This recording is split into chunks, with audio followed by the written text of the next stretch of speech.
It is Ryan Seacrest here. There was a recent social media trend which consisted of flying on a plane with no music, no movies, no entertainment. But a better trend would be going to ChumbaCasino.com. It's like having a mini social casino in your pocket. Chumba Casino has over 100 online casino-style games, all absolutely free. It's the most fun you can have online and on a plane. So grab your free welcome bonus now at ChumbaCasino.com. Sponsored by Chumba Casino. No purchase necessary. VGW Group. Void where prohibited by law. 21 plus. Terms and conditions apply.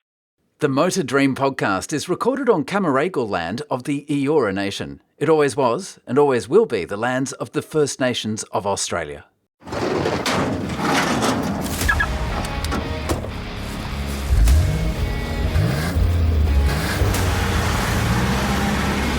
This is the Motor Dream podcast. Hello there and welcome to episode 34 of the Motor Dream podcast. I'm Connor McNally and thank you for joining me once again on the show where we can dream just a little about what our dream garage would be if money was no issue whatsoever. First and foremost, wow. My recent episode with Matthew and Lisa Totani really struck a chord with many of you who listened. I'm really glad you enjoyed my chat with the Adelaide-based siblings, and it's great to know that the interest in grassroots motorsport is very much alive and strong. So much so, we're doing another episode focused on the grassroots level. More on that in a moment. But first, here's the premise of what this is all about, especially to our new listeners of the podcast, and welcome by the way. I tell my guests that one day they wake up to discover that they receive a text telling them that they have to check their bank balance. They then open up the bank app and they suddenly discover that they're instant billionaires. As soon as they discover their newfound fortune, they get an email from this mystery benefactor that tells them that they can spend anything that they like and they can buy any car, bike or machine that they want. There is a catch though. They are only allowed 3 cars, bikes or machines in their dream garage. Sounds easy, doesn't it? But trust me, as my previous guests have discovered, it is very difficult to decide what they want in their dream garage. As always, be sure to like and subscribe to the podcast itself wherever you listen to your podcasts, and be sure to leave a review and tell us what you think of the show. And be sure to follow us on our socials, which we'll tell you more about at the end of the show. Now, in the last episode, we firmly established how much of a family sport motor racing is. The stories that Matthew and Lisa Totani told us in their adventures racing Hyundai XLs was very inspiring. And it's a similar story for our next guest, who started her racing career 15 years ago inspired by her father, who decided to go racing later in life after establishing a successful transport business. But little did Karlie Buccini realise that when she started racing in her native Queensland, it would take her all the way to the top step, the podium, at Bathurst as a class winner of the Bathurst 6 Hour, which is exactly what happened in 2024, when Buccini, previous podcast guest Courtney and Suzanne Palermo achieved by becoming the first all-female team to win their class in any Bathurst enduro. They also eclipsed a 26-year-old record held by Melinda Price and Karen Brewer by becoming the highest placed all-female team to finish in any Bathurst enduro with 10th outright. The previous record was 12th outright in the 1998 Supercars Bathurst 1000. On top of her Bathurst triumph, Buccini also went on to become class champion in the Australian Production Car Series with Prince. Plus, she's dabbled in some overseas endurance racing in the UK, Spain, and even the Philippines. This is an impressive accomplishment when you consider that she didn't go down the tried and proven pathway of karting, Formula Ford, and then into one-make racing like her contemporaries do these days. Instead, Karlie started out doing the real grassroots path of supersprints and hillclimbs, which quickly fueled her passion to go that little bit further towards a circuit racing career. And it's very much a family affair. Her dad, Paul, not only races in the Australian Production Car Series alongside her daughter, he is also the patriarch behind Team Buccini Racing and the family business of Buccini Transport. And Karlie's sister Sophia has also been bitten by the racing bug, but in recent times that has taken a back seat due to motherhood. Now, when I recorded this interview with Karlie, it was conducted just 1 week out from Christmas last year. So some of the content may be slightly dated, but she was in a joyous mood having accomplished a very successful 2024 season. In amongst that, the Buccini family were deep in preparations to successfully defend their Bathurst 6-hour class triumph in Class B1 for high-performance forced induction, though at the time they kept their plans very close to their chest. Nonetheless, Karlie was really keen to talk about her passion for cars and her dream garage. So I hope you enjoy my chat with Bathurst 6-hour class winner, Karlie Buccini.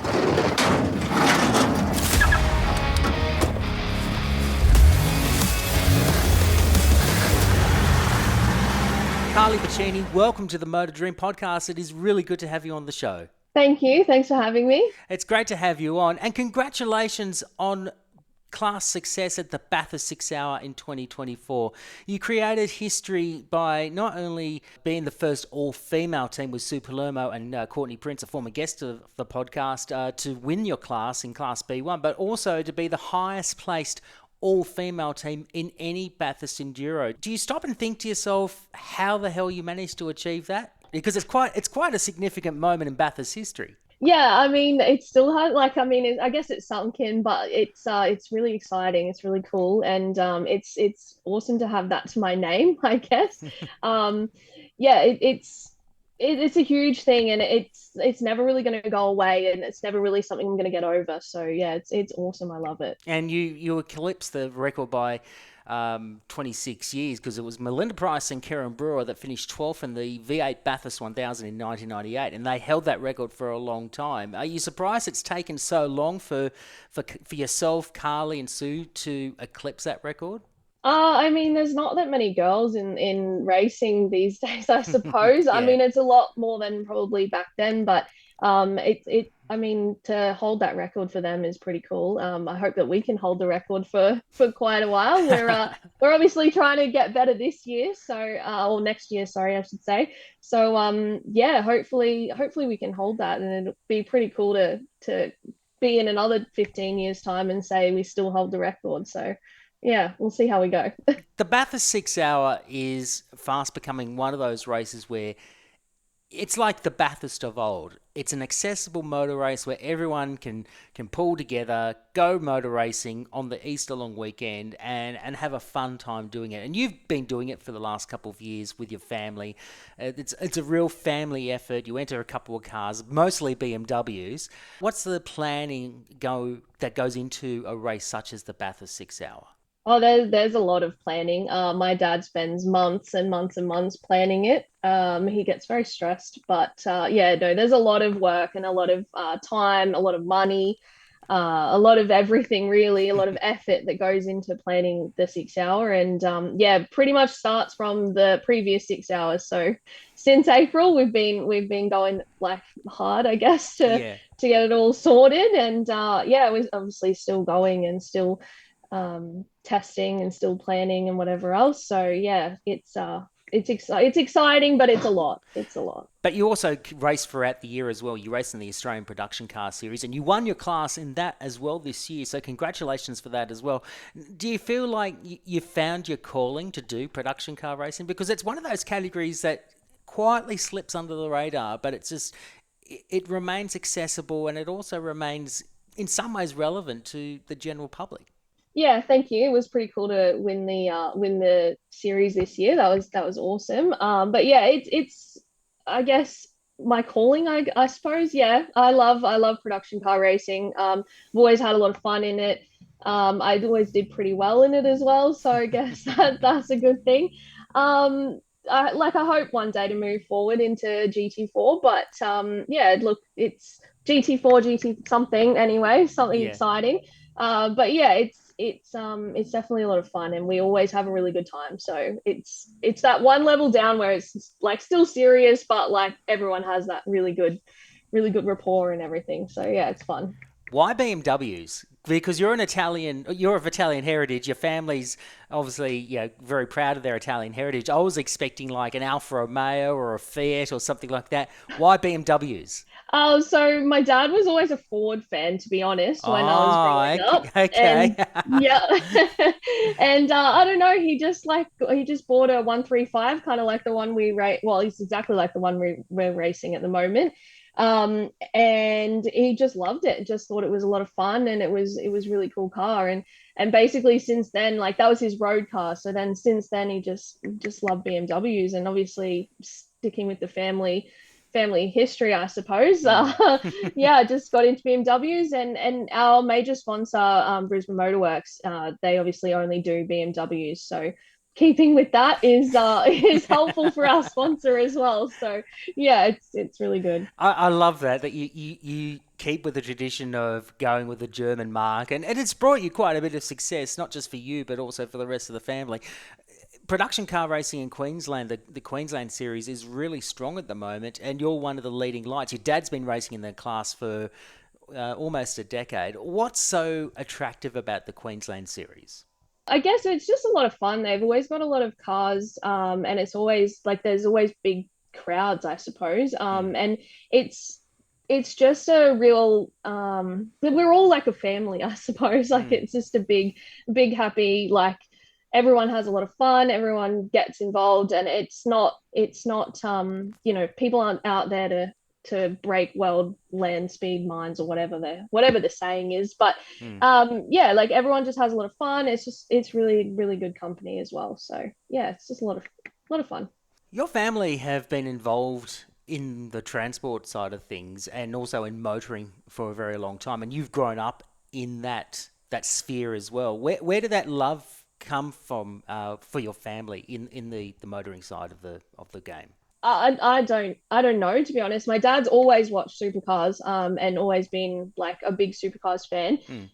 So I guess growing up, I was always sitting there watching it, always watching Bathurst, always like getting involved in that, and always just was a dream. It's like, oh, I really, want to race at Bathurst. Like that's at the top of the list, and I guess now I get to do it quite a bit, and it's like it's still so special though. Every time you go there, you just get chills, but. Yeah, no, we've just always been involved in supercars, and then obviously since my dad started racing, it's just become part of us. And yeah, we used to when we were doing street sprints and hill climbs back in the day, it was almost an every weekend thing, and some years we were every month it was 3 out of 4 weekends a month we were doing some sort of motor racing, whether that be going to a rally or doing our own street sprints or doing hill climbs, whatever it was. So it's just become such a part of us. I don't even know life before it, to be honest. So I find this very interesting because you've gone down the route of very true to the form grassroots kind of racing, like doing super sprints or street sprints as you call them, hill climbs, and doing, I guess, motorcanas as well. Like that's like the real entry level of the sport. Did you ever consider doing other like classes like Formula V or Formula Ford, or was that the best way to get into the sport without spending too much financially to get into the sport? I think so, yeah. That was definitely the way I had to go. And I was also a bit older, I suppose, when I started. So I never really like got into the go-karts thing or anything like that. So yeah, it was probably just that was the way I could get in at the time. When did that realization sink in that you had to go further, that you had to go past the super sprints and doing hill climbs, and you wanted to actually, go and do proper circuit racing? So I think it was in 2018 when I did that. So a few years ago now, I guess. But yeah, so I kind of got a little bit bored, if I'm being honest, of just like street sprints and stuff. Like I just wanted to do something a bit more, and yeah, that's when we found the Queensland production cars, and yeah, I got into it, and I did really well in my first year. So it was like that. I just got the bug from the very first event at Morgan Park that I did. It was actually raining, and I had been racing at Morgan Park for quite a long time, so I knew the track very well. And not many people had been there. I actually qualified fourth out of like 30 cars or something that weekend. So wow, it was actually really cool. So yeah, I guess 2018 was a real turning point for me. And you also have done it with your sister Sophia, who has raced in the past as well. Does she still race, or has she taken a bit of a step back from that? Yeah, she's taken a big step back actually. She has a newborn She's 8 weeks old now today. Ah, So okay. yeah, it's yeah, she's taken a very big step back. But yeah, we used to do street sprints together, and that was a lot of fun. That's really cool. That's actually nice to see that the family link is very very strong. And you combine together and you enjoy yourselves in terms of motor racing. Is it something that you're proud to do with your dad? You get to spend that quality time as a family and race together and be competitive and afterwards and have a laugh and debrief and say oh, I could have beaten you here or I could have done better here and just enjoy what has been a great weekend as a family. Yeah, definitely. Like it's always been such a family thing for us, and yeah, I always love sitting down with dad at the end of the day, and yeah, we go over data, like we give each other crap, I guess. Like yeah, we're really competitive, and yeah, especially when we used to have the same car, like when we were doing the super sprints series at Morgan Park, we had the same car. That was a lot of fun. He didn't like it very much because I would beat him quite a bit. So, Has your dad got that competitive streak in him, has he? oh, definitely. I think we both do, but yeah, he definitely doesn't like to lose. So, yeah. Anyway, it was a lot of fun, and yeah, we always have a good time, and it's really cool to spend a lot of time. Like, your parents aren't around forever, so it's nice to be able to have these memories to look back on. So, yeah, it's great. Your racing has improved a lot over the last few years, particularly with the introduction of having Courtney Prince drive for you, and she's done more driving with you this year by virtue of the fact that her drive in Carrera Cup kind of fell by the wayside. How beneficial has that been for you in terms of your driving, and how much have you improved learning from Courtney's experience and expertise? Oh, like miles, like heaps. I can't even say really. It's a lot. Like I've improved so much, and I'm really like grateful for Courtney and all of her help. She like she gets on the radio, she'll like tell me where I'm going wrong. She's really really good. We watch a lot of footage together. We spend a lot of time going over where I'm lifting and I shouldn't be lifting, and where I'm doing the wrong thing where I shouldn't be. And yeah, no, yeah, it's been so helpful, and I'm super grateful for Courtney for sure. How did you two first meet? How did that partnership first begin? So it was the first 6 hour that we did, which was in 23, and my dad just wanted to get a whole girls team together.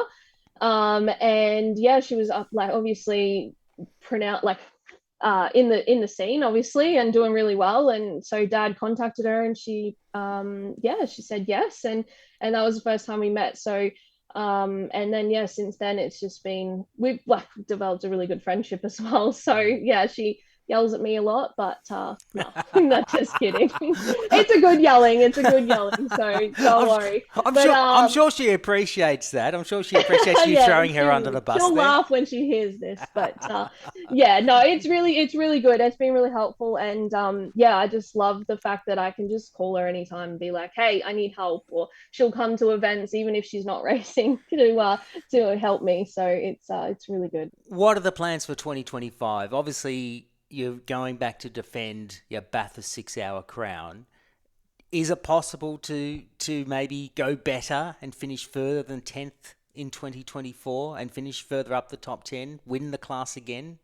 That's the plan. So we actually have a new car coming, Oh, which okay. yeah, it's still a bit of a surprise of what it's going to be, but yeah, it's coming, and hopefully it's going to be yeah, higher up in the outright standing. That's where we're aiming for anyway. Obviously, first in class would be amazing again, and then yeah, higher up in the standings outright. So yeah, fingers crossed. Is it a BMW again, or is it something different this time? No, BMW, of course. So sticking with BMW. And then after that, what's the plan? You're going to be doing the Australian series again and continue your progress in the series? I think so. And if it's not the whole series, it's definitely going to be a fair few events. We had a few issues this year with engines and things, so I didn't get to race very much at Phillip Island. So that's very high on on my to-do list. I need to go back there because that's a lot of fun, that place. And yeah, I didn't get many laps there this year, which is disappointing. But yeah, look, I think for now that's the plan. Are you surprised by, I guess, the recognition that you've had since you've won the Bathurst 6 Hour in your class? Like, have you had other women in motorsport come up to you at a race meeting and say, congratulations, or you're so inspirational, you've done so well? Does that give you a sense of satisfaction that you're being recognised by your fellow peers? Oh yeah, definitely. I'm not really used to it. It's it's a bit daunting, to be honest, at the start, and people like asking lots of questions. Even doing this interview is a little bit daunting for me because I'm just not used to it. But yeah, look, it's really cool. And even just walking around sometimes, like on the weekend, I had my shirt on and someone noticed and said, "Oh, I was at the 6 hour when you guys won last year. Like, so congratulations!" Like that was like, I think that was a real like, oh my God, like people actually know who I am sometimes. So it's yeah, I mean, it's pretty cool. That's a nice story to have. Like, I'm sure it's something that once you do have kids, you can probably say, anything is possible. You can do anything as long as you apply yourself to it, and that's what you've done. You've been able to apply yourself to it, and you've been very successful in your last 2 Bathurst attempts. Yeah, definitely. And I like the fact that, young girls come up to us and they want to talk to us. They want to sit in the car. They're like, oh, we want to be race car drivers when we're older. Like that sort of stuff is really cool. So yeah, definitely. My little niece is going to be very like involved, I think, and I'll get her involved in racing, definitely. So That's really, yeah, no, it's really cool. That's cool. I like that. Is there any other categories that you would like to race in? I know you mentioned to me before we started recording, you'd like to maybe do the GT4 series, which is vastly growing as a national category, and it's obviously getting bigger recognition as a stepping stone into GT3 racing. But other than GT4, is there any other categories that you would like to have a try, see how you go, and apply yourself to? I mean, not specifically. I'm kind of like up for any type of racing, I guess. Yeah, I mean, getting into GT4 is kind of like the next stone, like the next stepping stone, I suppose, for what I'm currently doing. So, I mean, that would be cool one day, but obviously money and sponsorship is a bigger thing for that. So, yeah, look, I don't know if any opportunity ever came around for any type of racing, I'd pretty much take it. So, yeah, I mean, I'm getting a bit older now, so it's probably less likely, but we'll see what happens.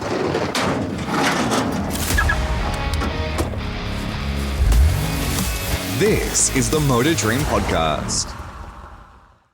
How to have fun anytime, anywhere. Step 1, go to chumbacasino.com. ChumbaCasino.com. Got it. Step 2, collect your welcome bonus. Come to Papa welcome bonus. Step 3, play hundreds of casino-style games for free. That's a lot of games. All for free? Step 4, unleash your excitement. Chumba Casino has been delivering thrills for over a decade. So claim your free welcome bonus now and live the Chumba life. Visit ChumbaCasino.com. No purchase necessary. VGW Group. Void where prohibited by law. 21 plus. Terms and conditions apply. Okay, Karlie. Well, you're obviously passionate about your BMWs and you're passionate about motorsport. It's very much in the blood of not just yourself, but the entire family. But I want to know a little bit more about how passionate you are about cars. So I'm going to ask a few questions that might test your brain a little bit, so it won't be too painful. Okay. I'll start with the first car that you drove. Now, it can be anything like when you did super sprints or the like, or it could even be when you're growing up and you're sitting in the car, just, driving up the driveway or something. So it can be any car. Okay, yeah. Well, the very first car definitely was a BMW. I see a pattern emerging there. But you mentioned your dad's a Ford fan, but yet you drive BMWs. I'm trying to compute that. Yeah, he would never let me drive anything else before I got my learners. So it was yeah. So it was basically on my learners. It was my first time driving a car, which was his little BMW 135. So. Yeah, that was pretty cool. I have to ask, why you're of Italian heritage and you're driving BMWs? Yeah, they're just really fun cars. They always look nice. Like they're just and they go fast. It's nice. I It's love cool. BMWs too. I have no word of a lie. I prefer that over an Alfa Romeo because they always break down. I mean, you love them, but they always break down. Yeah, definitely. What about the first car you owned? BMW? No, actually, it was a Ford. It was a Ford Okay. Fiesta. Oh, okay. A little Ford Fiesta. Was it a standard Fiesta or an XR4? No, just a standard one. Just a Oh, standard one. It was a little white one. It was fun. It was a little buzz bucket, I used to call it. So yeah, I used to little. But anyway, it was not the BMW that I learnt in. But anyway, that's fine. all right. Manual or auto? Manual, definitely. Yeah. You got to drive. You got to drive the car. Like just driving in auto. That's boring. What about the first time you did a road trip? What's the first one that you remember? Probably would have been to Maryborough, I think, with Dad when he went and did a sprint up there, a street sprint. I think that was probably one of the first like big road trips that I've done. So Wow, okay. So yeah. how old would you have been at that time? Oh, I think 13 or 14 maybe. So yeah, before that we didn't really go on any road trips that I remember anyway. Just a quick question, just off topic for a moment. How young do you have to be when to do like super sprints in Queensland? Because it varies from age to age in different states around Australia. And I think you can do super sprints in New South Wales, which is where I'm based, I think from as early as 14 years and 9 months or something. I have to check the Motorsport Australia manual, but yeah, at that age you can do super sprints, provided you're under the supervision of an adult. But what's the minimum age in Queensland? I think it was something the same or 15. I'm pretty sure when I was getting into it, it was 15. Right. Okay. Yeah. All right. Do you remember the first time you changed a tyre? Like I mean, yeah, I don't remember exactly, but it would have been when I was pit crewing, so Okay. 13-ish. Yeah. Did you like the standard jack, or did you have a trolley jack and a rattle gun, or was it just the simple Yeah, brace? trolley jack, rattle gun, the whole kit. Did you So get did you get timed? no, I think that would have been terrible if I got timed. Definitely for my first time, that would have been interesting. Dad, I think I remember Dad yelling at me saying I was doing it wrong, but anyway, it is what it is. Okay. What about the music that you listen to on a road trip? What kind of music do you listen to? Is it dance? Is it rock? Is it, something else? Oh, it's a bit of everything, to be honest. My playlist is a bit all over the shop. It's jumps from dance music to country to Ed Sheeran type music. Yeah, I am a massive Ed Sheeran fan, so and Morgan We Wallen. So yeah, we need to have a serious discussion, all right? We need to have a serious conversation about Ed Sheeran. I mean, honestly. yeah, he's great. I Yeah. love him. He's all right. He's pretty Yeah. good. He's pretty good. What about eating in cars? Is that a yes or a no thing? Depends on the car. If it was just like my first little Fiesta car, like I used to eat in that all the time because I was always driving around trying to, quickly eat while I was busy. But in my current car, I don't eat in my current car, that's for sure. Okay. So yeah, and I don't eat in like Dad's car or anything like that. So look, it just depends, I think. What Yeah. about coffees? Are coffees the exception or not really? Coffee's the exception. Yeah, always got to have a coffee. Okay. Good. Always an exception. Yeah. Did you get your license first go? No, I didn't actually. Oh. Yeah. Fess up. What happened? Oh, I think I got a little bit ahead of myself, I suppose, and was doing a 3-point turn, and I didn't turn my head apparently and look properly out the back window, which was apparently a thing. So anyway, yes, I failed. Oh, that's not good. Did No. you get a second go though? Yes, Okay. and nothing wrong, so all top marks.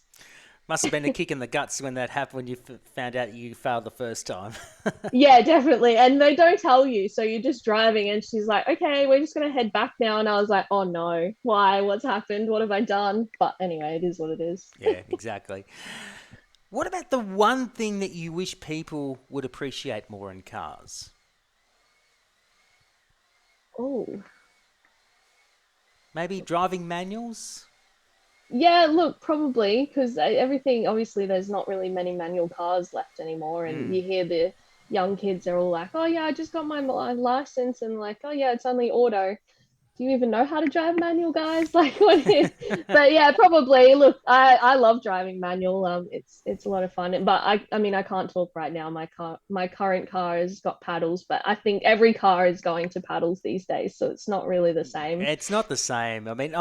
I can use paddles when I do sim racing. That's an exception to the rule, but as a road thing, no. I've tried it. I've even tried the sequential shift on the the semi-automatic your automatic transmission. I just can't do it. It doesn't feel the same. Like if I want to do a sequential shift, it has to be a proper sequential manual shift. Like you're pushing into gear, or you're pulling it into gear, or whatever. That's proper driving as far as I'm concerned. I don't know why, but I just can't. I don't know. Paddle shift just is not for me. Except for sim racing. Sim racing is a different story. Yeah, well, obviously our race cars now paddle as well. So, but yeah, definitely. So my dad and I went to the Philippines a few weeks ago to race over there, and their cars were proper manual cars, which was a lot of fun. Yeah, so it was pretty cool. It was like, oh yes, like we've actually got a manual car to drive. Like, actually, I'm interested to know what kind of racing is happening in the Philippines. How did that deal come about? Oh, so it was one of our friends saw it on Facebook or like an ad on Facebook or something, and it was for an 8-hour endurance race. So it was, they wanted a few people from overseas, and so 3 of us went over there, and well, 4 of us went, but 3 of us raced, and it was just we just shared the car, like, so, and it was a bit of a weird thing, to be honest. We had 2 cars in the 8-hour race, and so we jumped out of one car into another car and back into the other car. It was a bit strange, but look, it was a lot of fun, and very different racing over there to here. How different though? Like, what are the big differences from what you have here to what's in the Philippines? Definitely the rules. Definitely like the safety aspect of it. So you're just flying around the track, and they're just whippersnipping on the side of the track. What? Yeah, 100%. Like it's so crazy. Just like people wouldn't believe you, to be honest. So, but yeah, like there was another time, one of the cars broke down, and the guy just got out of the car and he just started walking around the car. It was in the middle of the track, and I'm just flying past him, and I was like, okay, this is interesting. So,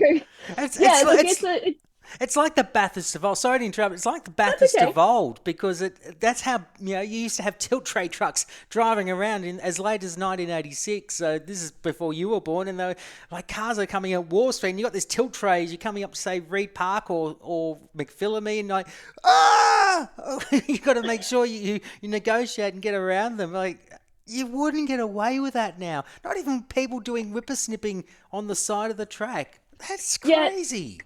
I know, is actually insane, and like they break down in the middle of the track, and these 3 pit crew guys just run on track, and they've got Crocs and socks on, and and I'm just like, they just run on track and push it off, and it was insane, honestly. But look, it was an experience. It was definitely an experience. Oh, that is. Is that in the FIA manual of motorsport? Oh my goodness. Apparently, maybe it's in the Filipino version. I don't know. That is. Oh, yeah. Wow, I'm gobsmacked by that. Absolutely gobsmacked. Wow. Actually, I want to ask you, your road car. What current road car is it at the moment? Is it a BMW? It is. Yes. Of course it is. Of course. What is it? It's just a 125i. Okay, it's not too bad. It's a 125. Yeah. It's good. It's a good car too. It's front wheel drive now, isn't it? No, this one's rear wheel drive. Okay, it's a bit of an older one. Yeah, it's 2018, I think. Okay, so it's last the rear wheel drive ones before they went completely front wheel drive for those hatchback models. Okay, good to know. Good to know. All right, what about the best car you've owned? Best car, I haven't really owned that many, to be honest. So I'd say it'd be this one that I'm driving now. The 125. Okay. Yeah, it's a little zippy thing. It's a lot of fun. All right. And what about the worst car you've owned? Oh, see, I don't know. Well, I've only really owned 2 cars, so well, 3 cars actually. So look, I don't know. I'd say the Ranger that I had. I had a Ford Ranger. Look, it wasn't bad. It wasn't bad, but it's like it was just big and bulky. Like I like my little zippy sporty cars. It just didn't suit your style. No, pretty much. Fair enough. What about the car you would love to buy back if you could? If there's one car that you had in your ownership that you would really love to buy back, what would you like to have? Would it be the Fiesta, or would you be happy just to have the 125 right now? Look, it's probably just keeping the 125, to be honest. Okay. All right. Yeah. Okay. What about pet peeves, like your stickers on cars or stereos, like the doof doof systems, or even fluffy dice? Are those things like a yay or a nay, or? Very much a nay. Okay. Yes. No stickers on cars. Do not like that at all. Definitely no fluffy dice or the fluffy like steering wheels covers or whatever they are. What about the beaded seats? No, definitely not. No. There was actually, like when they stick the Santa feet out the back as well. Oh no. Or whatever they are. Yes. Yeah, I can't. Or the eyelashes. No. Or the red nose on the front, which I know is for a charity, but no, that's yeah, but no, still no. Don't ruin your car like that. All right, fair enough. Yeah. What about the weirdest thing in your car right now? Is there anything that makes it individual from everyone else? I have a lot of allergies, so I have a lot of tissues. Maybe the multiple multiple boxes of tissues that I have sprawled in my car. Okay, hang on. Stop for a second. Are you one of those people that have a box of tissues on the rear parcel deck of the car, like a Toyota Camry owner does? No. Just one. I have one in the back, I have 2 in the front, and then 1 in the boot just in case I run out. Okay, that's not so bad. It's still a bit weird though. But it is. What about the best memory in a car? Do you have one particular memory that really stands out for you? It can be racing, it can be a normal, like a road trip that's that sticks out in your mind. I guess it would probably be the first time I ever drove Bathurst, I suppose. That's probably one of my best memories, I guess. Yeah, it was actually in a Suzuki Swift was the first time I ever drove. Really? Okay. Yes. Yeah. What, road going, or was it a race version? Race version. So the very first 6-hour I did in 22, I was with the Suzuki team. And so it was the first practice I was out, and that was the first time that I'd ever actually driven the whole track. So yeah, that was cool. That was probably the best memory. That's really nice. Was it a different experience to drive a Suzuki compared to a BMW? Like, because it was front wheel drive, it was, a very like a proper go-kart type of car. Like, did it feel different to the BMWs that had driven previously? 100%, yeah. The little Suzuki is definitely it was a lot of fun. Don't get me wrong, it was a lot of fun, but it was kind of scary at the same time. It's got not a lot of power realistically, so. Driving against the big, M4s and whatever else, them flying past you, and you feel like you're going to tip over in the little Suzuki. Oh, so wow.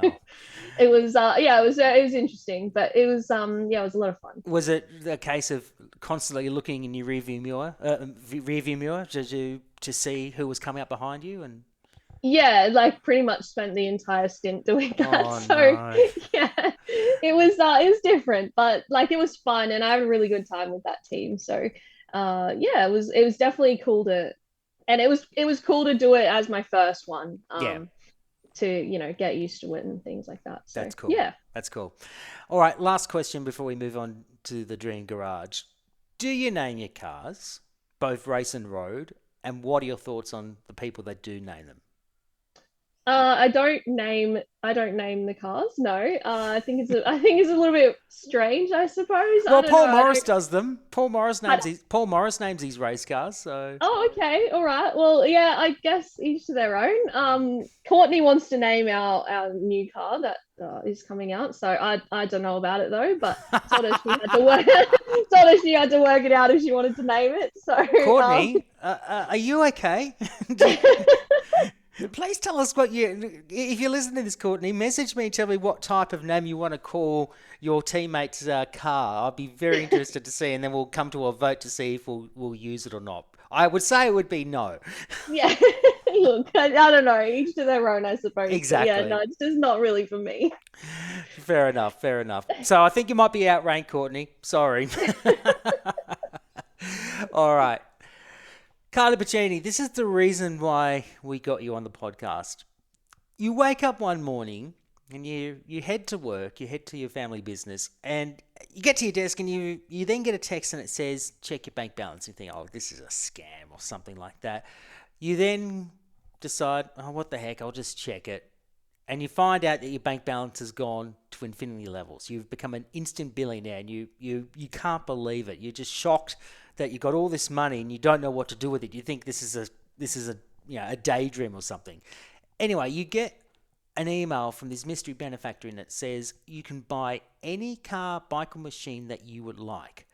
There is a catch though. You're only allowed 3 of either car, bike, or machine in your dream garage. So with that in mind, what is the first car, bike, or machine that you would like to have in your dream garage, Karlie Buccini? Okay, cool. Well, definitely an aeroplane. I love traveling. And to be able to just travel wherever I want, whenever I want, type thing would be definitely be a dream. So, what kind of plane would it be? Oh, just like a little plane. I don't know exactly what sort of plane, but right. just a plane. I can sit in there, take a few friends. All right. So maybe so like a private jet or something like that. Private jet, yes. All right. Yeah. All right. So something that either Max Verstappen or Lewis Hamilton will take to every Grand Prix. So something like that. Okay. Yeah. All right. We'll try and work something out there in that regard. So a private jet, I'll accept that. I'll accept a Learjet, maybe somewhere along the line. What about the second machine in your dream garage? So it'd have to be probably a GT4, BMW GT4. Oh, okay. Yep.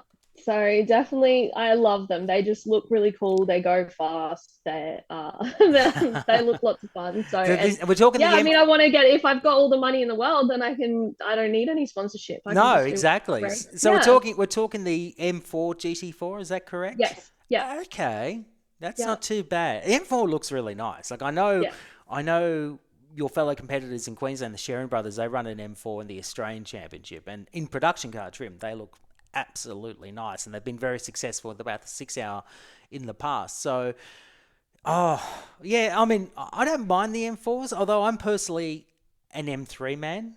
I love M3s. I've always loved them, but I'm also a classic BMW man. Like I love the E30 model M3. I've always wanted an E30 M3, but given how much they now cost, they're in 6 figures. It's like, I don't know if I could. But some of the current BMWs, like even the M2 looks really nice. Yeah, that's actually my next one, to be honest. Is it the M2? Yes, the new ones, the brand new ones. Okay. So I don't know. I love BMWs. Like it's so hard to pick, to be honest. Picking 3 cars is a lot. Like, it is a lot. But yeah, no, I really, really like the new M2s. They just look really nice. They obviously, I just would love to have like one of those as a road car, just driving around. That would definitely be a dream. Okay. So, would you like to drive one as a race car, or have you had the opportunity? That would still be a cool race car. But yeah, definitely. I want something a bit better for my road car, I guess. So okay. That would probably be something better than the 125 that you've got at the moment. Yes. Yeah. Okay. All right. Look. That's actually not a bad dream garage. I mean, 2 BMWs. I mean, I had no shadow of a doubt that was going to be a BMW-centric garage. So the M4 GT4, perfect. Be good to race with. The M2, the competition model, I think it is. So the M2 competition, I do like that as a road car. And a Learjet. I mean, a Learjet. I mean, you live in the rock star lifestyle. You could follow Ed Sheeran anywhere around the world and just go and see his concerts all the time. There you go. See, I haven't missed an Ed Sheeran concert in Brisbane. So ever since his very, very first one in a tiny little being at QPAC, a tiny little place. I haven't missed one since, so I'm very much an Ed Sheeran fan. So yeah, I would probably follow him around. Oh, you would. I was expecting a Ford somewhere along the line, but okay, BMWs. Very impressed with that. All three is just super difficult. Yeah. If I had more option, there'd be a Ferrari in there as well. There'd be some Italian cars in there too. So Okay. Well, okay. But the BMWs sound good to me. The BMWs sound fine. I love it. It's a nice little garage, a Learjet and 2 BMWs. It's a nice way to end the chat, and I absolutely appreciate the time that you've given me. And thank you for being so generous to come on the podcast and talk about your little bit of racing and how well you've done at Bathurst. And good luck in 2025. I know you're going back to defend your crown, and obviously you'll have a new car to do the Bathurst 6 Hour with Courtney once again, and whoever your third driver will be for 2025. But all the best of luck, congratulations, and all the best for the future endeavours in 2025. Yeah, thank you, and thank you so much for having me on the show, on the podcast. Sorry, it's like I said earlier, it's not something I usually do, so it's really cool to be asked to be on here. So thank you for that, and thank you for all the wishes. We hope we can win that again next year and see how we go. Fantastic. Thanks for coming on. Thank you.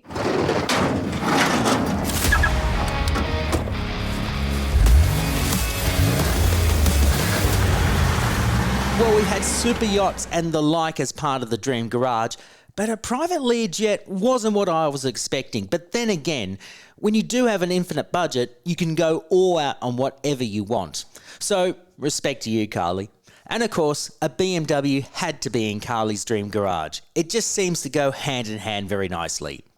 Now, since this interview was recorded, Karlie and Team Buccini Racing returned to Bathurst to defend their B1 class crown in the 2025 edition of the Bathurst 6 Hour.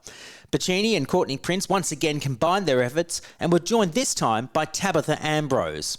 And if the surname is familiar, yes, she is the daughter of two-time Supercars champion and NASCAR Cup Series race winner Marcus Ambrose. They also unveiled their brand new steed to defend their title, a BMW 340i, and although they encountered a number of issues with the fuel pump, electronics and gearbox, the trio successfully defended their B1 class crown and finished 31st outright, 8 laps behind eventual winners Cameron Crick and Dean Campbell. Oh, and they added a little bit more history to boot, with an Ambrose taking the top step of the rostrum at Bathurst, courtesy of Tabitha. Okay, it's a class win, but it's something that her illustrious father was unable to do during his full-time career. Sorry, Marcus. My profound thanks to Karlie for being so generous with her time, especially during a busy period at the end of last year. You can follow both Karlie and Team Buccini Racing on both Facebook and Instagram, and be sure to follow all the action of the Australian Production Car Series supporting the High-Tech Oil Super Series on SBS, SBS On Demand, and on Fox Sports. As always, we've put up the links in the show notes, as well as the Motor Dream podcast website. The website itself is www.themotordream.com.au, where you can listen to past episodes, find more information on each of our guests, and also on the show itself. You can find us on Facebook and Instagram with the handle The Motor Dream, and you can start a conversation by talking about your dream garage using the hashtag The Motor Dream. Or better still, why not drop us a line on what your dream garage would be at themotordream@beastproductions.com.au. Lastly, make sure you like and subscribe wherever you listen to your podcasts, be it Apple Podcasts, Spotify, Amazon Music, or YouTube Music. Thanks for listening as always, and please remember to drive or ride safely out on the roads wherever you go. We'll be back for another episode in a couple of weeks' time, where we'll feature one half of the Reserve Drivers podcast. But we're not going to tell you which one of the reserve drivers it's going to be, so you're going to have to tune in next time to find out. Until then, we'll see you next time on the Motor Dream Podcast. Bye for now. Thanks for listening to the Motor Dream Podcast. This series is proudly produced by Beast Productions.